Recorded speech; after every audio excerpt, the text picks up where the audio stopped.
So, sinong ano mo, tol? Pag kaya rin kasi nung sinilip ko nga yung Facebook mo, di ba? Ang dating sa akin, alam nito ang ginagawa nito, ah.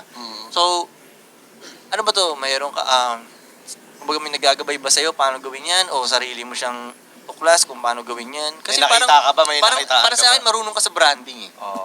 Yun, marunong ka sa branding. Inaral mo ba yung branding o sadyang natural lang sa'yo? Ganun. Ano din, kumbaga, kasi ano rin eh, yung ginagawa ko ngayon, ano lang siya, kumbaga, nung, nung nakakulong ako, magkausap kami ng tatay ko, saka nanay ko. Yung utol ko may dalang asong babaeng tuta. Tapos, tinawag niya yung tuta na babae nga kasi, "Oy, girl! Girl!" Natawa ako kahit hirap na hirap ako sa kalagayan ko.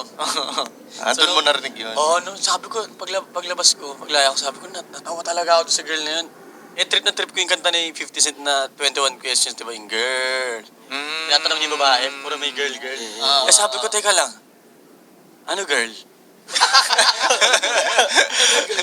Kaya dun siya nabuo. Kumbaga, tas nakita ko na, ay, trip ng mga manggi ko, trip ng mga girls. O sige, bibigay ko yung ano niya. Gustuhan niya pala, luto ako niya. Gustuhan niya pala, parang ganun.